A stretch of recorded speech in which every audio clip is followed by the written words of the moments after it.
Bismillahirrahmanirrahim. Allahumma aftah alaina hikmataka wansur alaina min khazaini rahmatika ya arhamar rahimin.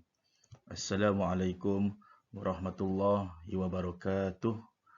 Bertemu kita pada mata pelajaran Pendidikan Islam tahun 1, bidang tilawah Al-Quran, tajuk Idgham ma'al gunnah, Idgham bila gunnah dan juga Idgham syamsi.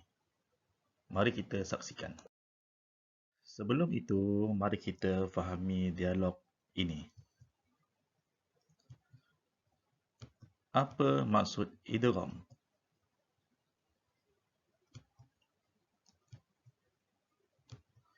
Idgham bermaksud bercampur dua huruf atau memasukkan satu huruf ke dalam huruf yang lain.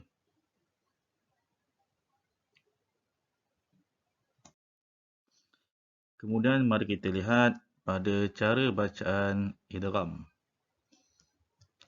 Nun sakinah iaitu nun mati atau tanwin, sama ada tanwin 2 di atas, tanwin 2 di bawah ataupun tanwin 2 di hadapan, selepasnya bertemu dengan huruf-huruf berikut, iaitu huruf ya, nun, mim, waw, ra dan juga huruf lam. Idgham terbahagi kepada dua. Yang pertama iaitu idgham ma'al gunnah dan yang kedua disebut sebagai idgham bila gunnah. Apakah dia yang dimaksudkan dengan idgham ma'al gunnah? Ya, idgham ma'al gunnah bermaksud dibaca dengung. Kemudian yang dimaksudkan dengan idgham bila gunnah iaitu dibaca tanpa dengung. Mari kita lihat pada hukum nun mati atau tanwin yang pertama, iaitu hukum idgham ma'al gunnah. Hukum ini berlaku apabila nun mati ataupun huruf yang mempunyai baris tanwin 2 di atas, tanwin 2 di bawah ataupun tanwin 2 di hadapan, selepasnya bertemu dengan salah satu daripada huruf-huruf ini, sama ada huruf ya, waw, mim atau nun. Maka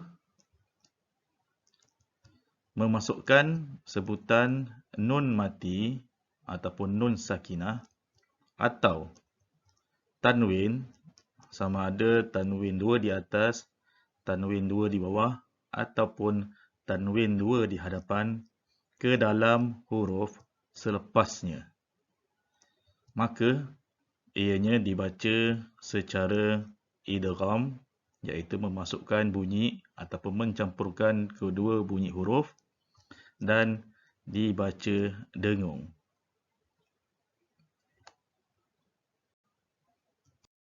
Untuk anda lebih faham mengenai bacaan idgham ma'al gunnah, mari kita sama-sama membaca contoh-contoh kalimah dan juga potongan-potongan ayat yang mengandungi hukum idgham ma'al gunnah. Mari kita baca. Yang pertama, apabila huruf nun mati bertemu dengan huruf ya. Contohnya seperti Bismillahirrahmanirrahim. Man yaqul. Kita ulang lagi sekali. Man yaqul. Yang kedua, apabila nun mati bertemu dengan huruf waw, maka kita baca mawujid. Mawujid. Nun mati bertemu dengan huruf mim. Contohnya wa man ma'ak. Wa man ma'ak. apabila nun mati bertemu dengan huruf nun, maka kita akan membaca faman nakatha, faman nakatha. Kemudian contoh yang berikutnya, apabila huruf-huruf ataupun kalimah yang mempunyai baris tanwin 2 di atas, tanwin 2 di bawah, ataupun tanwin 2 di hadapan. Yang pertama, apabila tanwin ini bertemu dengan huruf ya, contohnya seperti hisaban yasira. Kita ulang lagi sekali. Hisaban yasira. Contoh yang kedua, yauma izin yasduru. Kita ulang lagi sekali. Yauma izin yasduru. Yang kedua, apabila tanwin bertemu dengan huruf waw, contohnya seperti miskinan wa yatima. Diulang lagi sekali. Miskinan wa yatima. Contoh yang kedua, lahabiyan wa tabba. Lahabiyan wa tabba. Kemudian apabila tanwin bertemu dengan huruf mim, contohnya hablum mim masad. Kita ulang lagi sekali. Hablum mim masad. Contoh yang berikutnya, ithmam mubina. Diulang lagi sekali. Ithmam mubina. Dan yang terakhir, apabila tanwin bertemu dengan huruf nun, contohnya siddiqan nabiyya. Kita ulang lagi sekali. Siddiqan nabiyya. Contoh yang kedua, yauma idzin na'imah. Kita ulang lagi sekali. Yauma idzin na'imah. Okey, perhatikan pada contoh-contoh kalimah dan potongan yang telah kita baca. Kita lihat di mana nun mati kemudian bertemu dengan huruf ya. Tanwin bertemu dengan huruf ya. Kemudian nun mati bertemu dengan huruf waw. Tanwin 2 di atas bertemu dengan huruf waw. Kesemua contoh-contoh ini adalah idgham ma'al gunnah, di mana kita wajib mengidghamkan bacaannya, iaitu dengan memasukkan atau mencampurkan kedua-dua huruf dalam satu sebutan, iaitu memasukkan sebutan huruf dan dibaca dengung. Contoh seperti yauma idzin na'imah.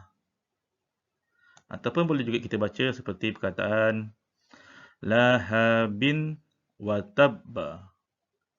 Di sini kita membacanya secara idgham dan dengungkan, maka bunyinya akan menjadi lahabin wa tabba. Hukum nun mati atau tanwin yang kedua ialah idgham bila gunnah. Ia berlaku apabila nun mati ataupun nun sakinah atau tanwin, sama ada tanwin 2 di atas, tanwin 2 di bawah dan juga tanwin 2 di hadapan, bertemu selepasnya huruf ra dan huruf lam. Maka memasukkan sebutan nun mati atau tanwin, iaitu tanwin 2 di atas, tanwin 2 di bawah, ataupun tanwin 2 di hadapan ke dalam huruf ra dan lam. Ra ataupun lam. Maka dibaca tanpa dengung.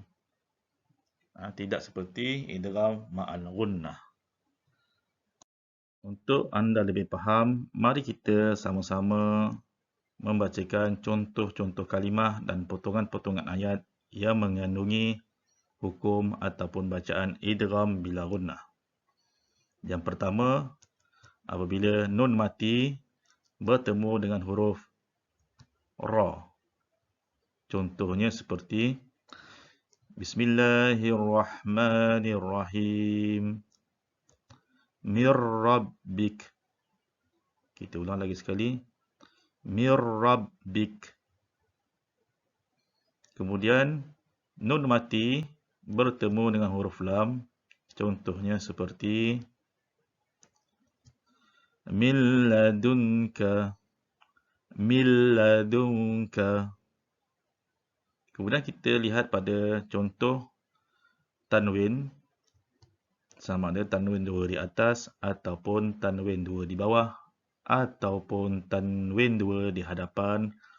Yang pertama bertemu dengan huruf ra. Kita lihat contohnya. Ghafurar rahima. Kita ulang lagi sekali. Ghafurar rahima. Contoh yang kedua bagi huruf ra. Aishatir radiyah. Kita ulang lagi sekali. Aishatir radiyah. Manakala bagi hukum atau pembacaan tanwin bertemu dengan huruf lam, contohnya seperti malal lubada. Malal lubada. Contoh yang kedua, wailul likulli. Wailul likulli. Jadi di sini kita dapat bezakan bacaan idgham bila ghunnah, perkataannya ataupun bacaannya tanpa dengung. Contohnya pada kalimah mir rabbik. Kita tidak boleh baca min rabbik, tapi kita memasukkan di dalam huruf nun kepada huruf ra, mir, dan tanpa dengung. Mir rabbik.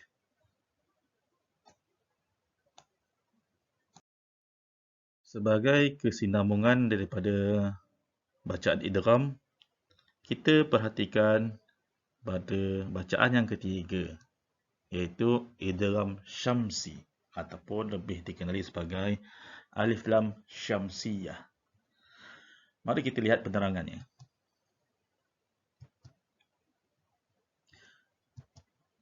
Alif lam syamsiyah ialah menggabungkan huruf alif lam di awal kalimah dengan huruf syamsi. Ya, huruf alif lam ini terletak pada awal kalimah ataupun perkataan. Huruf syamsiyah ni ataupun huruf syamsi ada 14 kesemuanya, iaitu ta, sa, dal, zal, ra, zai, sin, shin, sad, dad, ta, za, lam dan juga nun. Kita ambil contoh seperti kalimah ini, iaitu Bismillahirrahmanirrahim. Wadduha. Kita ulang lagi sekali. Wadduha. Di sini kita menyebutnya sebagai idgham syamsi. Kerana apa? Kerana huruf alif lam. Ya, ini alif lam. Perhatikan. Alif lam di awal kalimah dengan huruf syamsi. Huruf syamsi ini dia. Huruf dot. Iaitu huruf yang bertanda sabdu. Jadi di sini huruf alif lam ini tidak disebutkan bunyinya. maka umpama perkataan itu wadduha, lihat pada perkataan wadduha tiada huruf alif lam. Ini dari segi sebutan. Tetapi alif lam yang ada di dalam kalimah ini adalah bentuk penulisan di dalam Al-Quran ataupun di dalam Al-Quran Mazhab Rasam Utsmani.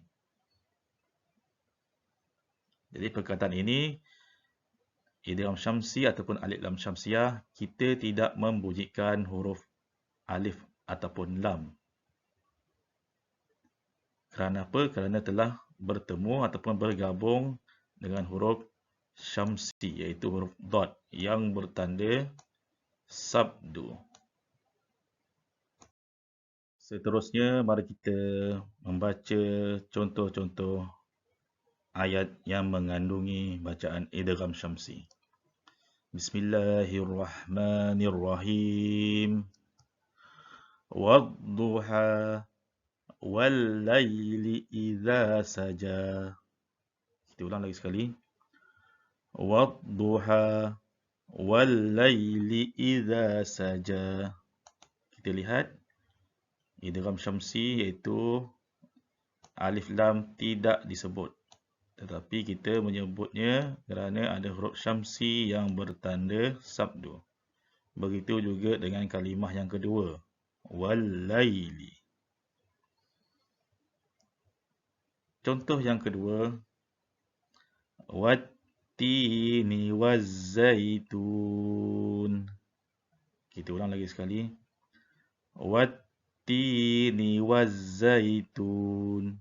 Lihat pada kedua-dua kalimah, kita tidak membunyikan huruf alif dan lam, tetapi kita terus pada huruf syamsi iaitu huruf ta dan juga huruf zai. Kerana kedua-dua huruf ini mempunyai tanda sabdu. Potongan ayat yang ketiga, Tanzilal Azizir Rahim. Kita ulang lagi sekali. Tanzilal Azizir Rahim. Perhatikan pada kalimah Rahim. Kemudian contoh yang seterusnya, Yauma yakunun nasu kal farash. Kita ulang lagi sekali. Yauma yakunun nasu kal farash. Jadi, kita telah pun membaca contoh-contoh ayat daripada idgham syamsi. Semoga anda dapat pun memahami setiap contoh-contoh idgham yang telah kita bacakan tadi. Akhir kata, saya akhiri dengan ucapan wabillahi taufiq wal hidayah. Wassalamualaikum warahmatullahi wabarakatuh.